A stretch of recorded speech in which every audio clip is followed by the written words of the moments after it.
Oh geez, what if I told you that I found actual evidence hidden in Rick's computer that proves he didn't just randomly show up at our house 20 years after abandoning Beth?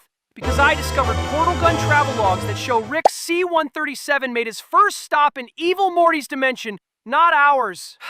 And once you see what I found in these deleted files, you'll understand why Rick's been lying to us this whole time about being family first. Because the truth is, I was never his first choice. I was his replacement. So this all started 3 days ago when Rick passed out drunk in the garage, again, and left his computer unlocked. I know I shouldn't have been snooping, but something's been bugging me ever since Rick Barai Jack aired and we learned about Rick's real backstory with Rick Prime. See, Rick always claimed he came to live with us because family is all that matters after losing his original Beth and Diane. But if that's true, why did it take him 20 years to find a replacement family? Rick's the smartest man in the universe. He could have found us immediately after escaping prison. So I started digging through his hard drive, and buried deep in a folder labeled Emotional Baggage Due None Open, I found something that made my blood run cold. Portal gun navigation logs going back to when Rick first escaped from the Galactic Federation. The logs show every dimension Rick visited after his prison break. And here's the thing that doesn't make sense. His first stop wasn't our dimension, C-137b. It was dimension C-137m. And when I cross-referenced that dimension code with the Citadel's database that Evil Morty leaked before escaping, C-137m is Evil Morty's home dimension. Rick didn't come to us first. He went to Evil Morty, and the timestamp shows he stayed there for 6 months before ever setting foot in our garage. But that's just the beginning, because this evidence reveals something much darker about Rick's method. But here's where it gets really messed up. In that same folder, I found video logs, actual recordings Rick made during those 6 months. And watching them, oh geez, it's like seeing Rick be genuinely happy for the first time. The first video is dated 3 days after Rick's prison escape from the Rickshank Redemption. He's standing in what looks like Evil Morty's garage, but it's clean, organized, scientific. And Evil Morty, who couldn't have been more than 14 at the time, is showing Rick schematics for improving portal gun efficiency. Finally! Listen to what he's saying in the recording. A Morty who gets it. No whining about morality, no stuttering panic attacks, no family drama, just pure, focused intelligence. Evil Morty responds without even looking up from his calculations. I've been waiting for a Rick who wouldn't treat me like a prop in his midlife crisis. Rick C-137. I have plans, and you have resources. This could be mutually beneficial. There's no awkward family dinner like Rick's first night with us. No having to explain portal guns or sci-fi concepts. Just two damaged geniuses recognizing each other and immediately getting to work. The video logs show them spending those 6 months building something I've never seen before. A device they called the Infinite Rick Scanner. It was designed to locate and catalog every Rick variant across all realities, but not for the Citadel's bureaucratic purposes. They were building a targeting system. Their plan was simple. Systematically eliminate every Rick who might pose a threat to their vision of optimal universe management, starting with Rick Prime. Remember this detail. It becomes important later when we talk about Rick's current behavior patterns. But then I found a video that explains everything. It's dated 6 months after Rick's arrival, and Rick looks different, older, more tired. And Evil Morty is standing in front of a portal already packed and ready to leave. You're making a mistake, Rick C-137. Evil Morty says, and his voice has that cold, calculated tone I recognize from later episodes. Attachment is inefficiency. The moment you start caring about maintaining relationships instead of optimizing outcomes, you've already lost. Rick's response is barely a whisper. I found them, Morty. I found Rick Prime's family, the ones he abandoned, the daughter who's exactly like my Beth, the grandson who's exactly like you, but softer, more trusting. And you want to play house instead of finishing what we started, Evil Morty replies.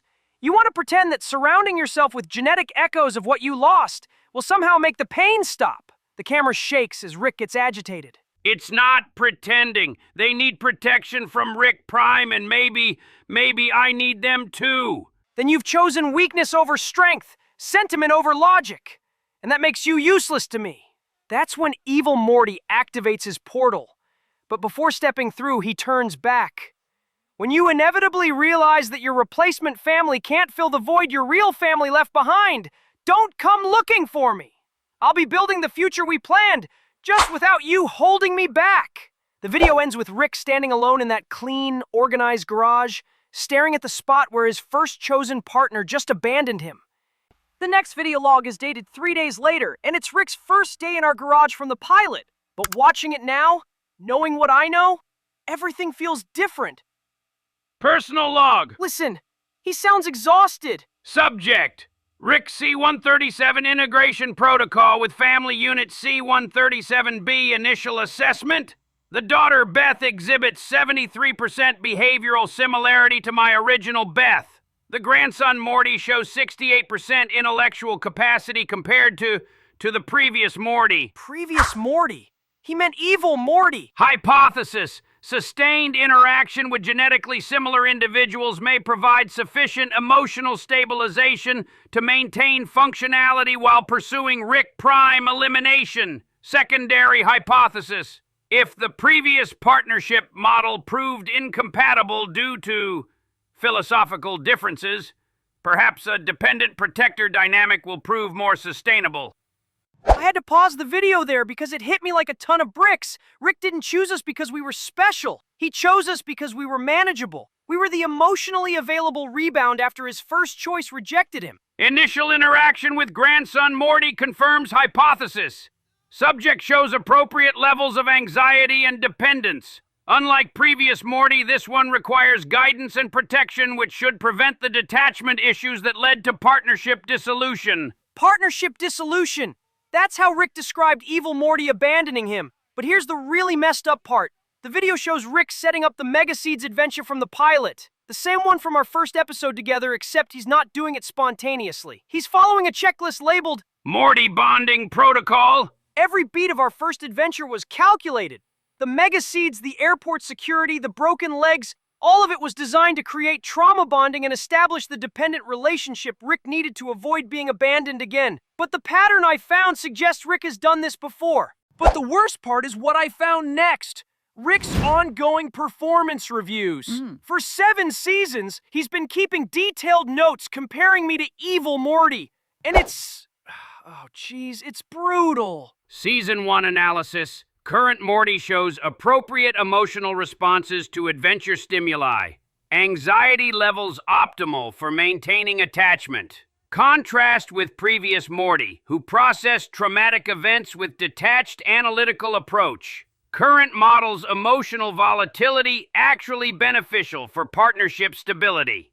Remember how Rick got that replacement Morty voucher and close Rick counters of the Rick kind? Now I understand why he was so casual about it. He'd already been through this replacement process before. Season 2 update. Current Morty beginning to show signs of intellectual development and moral reasoning. Concerning parallels to previous Morty's early evolution, implementing additional chaos protocols to maintain dependency levels. That explains so much. Remember how Rick's adventures got progressively more dangerous and traumatic? The Cronenberg dimension in Rick Potion number 9, the Purge planet and Look Who's Purging Now, the interdimensional cable episodes that literally broke our family's reality. Rick wasn't just being reckless. He was deliberately keeping me traumatized and dependent so I wouldn't evolve into someone who might leave him like Evil Morty did. Season 3 analysis. Current Morty survived family divorce scenario and demonstrated increased loyalty during prison rescue. However, showing concerning signs of independent decision-making. Previous Morty began showing similar patterns before partnership termination. Recommend increased adventure frequency to maintain optimal trauma attachment balance. The files go on like this for every season. Rick analyzing my growth, comparing me to Evil Morty, and adjusting his behavior to keep me from becoming too independent or too smart. Every time I started showing signs of the intelligence or confidence that reminded him of Evil Morty, Rick would drag me on some nightmare adventure to reset my trauma levels. I wasn't his partner. I wasn't even his grandson, really. I was his therapeutic pet project designed to give him the family experience Evil Morty had rejected. And just when I thought it couldn't get any more twisted, I found something that connects to everything I never understood about Evil Morty's behavior. But then I found the file that made everything click into place. Operation Rick Prime, original timeline versus current timeline comparison. See, Rick and Evil Morty had actually found Rick Prime during those first 6 months. They had him cornered in dimension J19 Zeta 7, that's Doofus Rick's dimension, completely helpless. Evil Morty's strategic planning combined with Rick's technology had created the perfect trap. But in the video log of their confrontation, something went wrong. Rick Prime, desperate and facing certain death, said something that made Rick C-137 hesitate. You know what the difference is between us, Rick? I abandoned my family to protect them from what I'd become. You're collecting replacement families to avoid dealing with what you've already become. That hesitation was all Rick Prime needed to escape, and in the aftermath, Evil Morty's disappointment in Rick was devastating. 20 years you spent hunting him, Evil Morty says in the recording, and when you finally have him, you let sentiment make you weak. You're not the Rick I thought you were. You're just another broken grandfather playing dress-up as a cosmic god. The current timeline we're living in, it's Rick's second attempt at hunting Rick Prime, but this time with a family he could control instead of a partner who might challenge him. Every adventure we've been on, every dimension we've visited, it's all been Rick slowly working up the courage to face Rick Prime again, but using me as emotional support instead of Evil Morty as an equal partner. That's why Rick never talks about his plans. That's why he always makes decisions unilaterally. He learned from the Evil Morty partnership that having an intellectual equal means having someone who can judge your choices and find them wanting. With me, he gets the benefits of companionship without the risk of being truly known or held accountable. But wait, you're not going to believe what this means for Rick's recent behavior. Understanding all this recontextualizes everything about our relationship. Every time Rick said, Morty, you're my partner, he didn't mean it the way I thought. He meant I was his emotional support animal who occasionally helped with science. Remember the Vat of Acid episode? When Rick put me through all those fake scenarios to teach me about commitment, I thought it was about me learning a lesson. But now I realize it was Rick's trauma response to being abandoned by Evil Morty. He was testing whether I would stick with him even when he treated me terribly, because he needed constant reassurance that I wouldn't leave like his first choice did. Remember, rest and Rick-laxation when Rick removed his toxic traits and temporarily became a better person? That whole episode was Rick experimenting with whether he could change enough to win back Evil Morty's respect. But when the detox wore off and he went back to being toxic, he never tried again. Even our recent adventures make more sense now.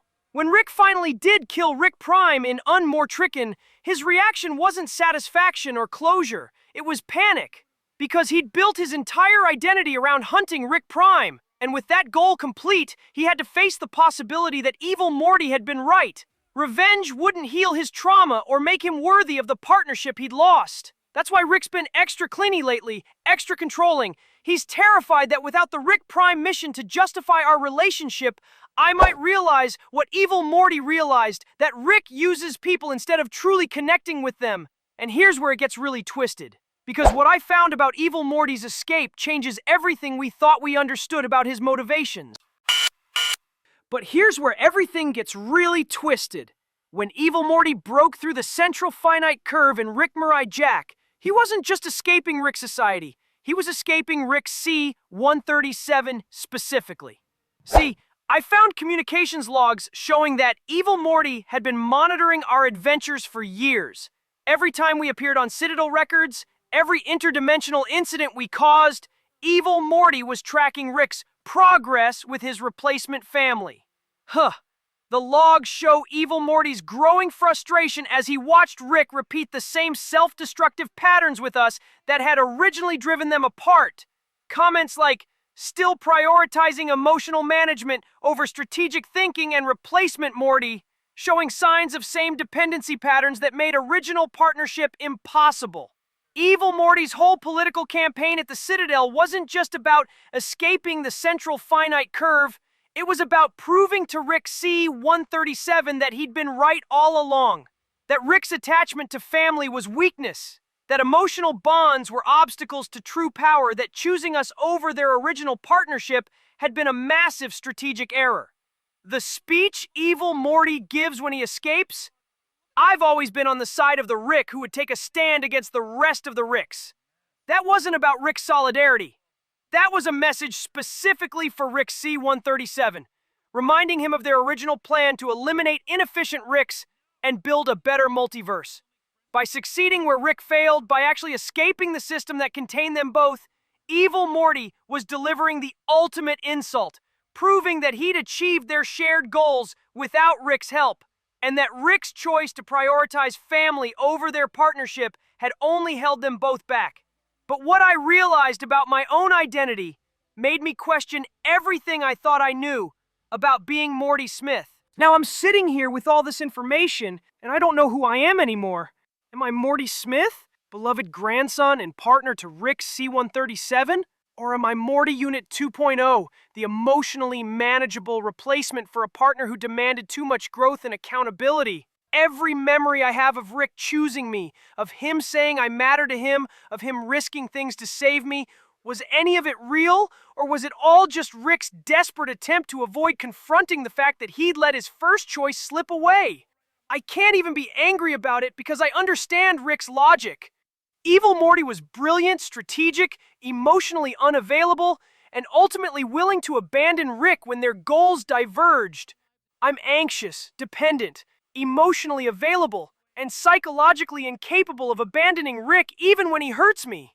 From Rick's perspective, I'm the safer choice, the choice that won't leave him alone with his trauma. But that means every moment of growth I've experienced, Rick sees as a step toward becoming the kind of person who might abandon him, which explains why he sabotages my development, why he keeps me traumatized, why he never lets me become a true equal partner. He's not afraid of losing me to death or dimensional chaos. He's afraid of me becoming someone who might choose to leave, like Evil Morty did. So now I'm faced with an impossible choice. Do I confront Rick with what I've discovered and risk being abandoned like Evil Morty was? Or do I pretend I never found these files and continue being the manageable, dependent Morty that Rick needs me to be? Oh, jeez. Is that a portal opening downstairs? See you later, everyone.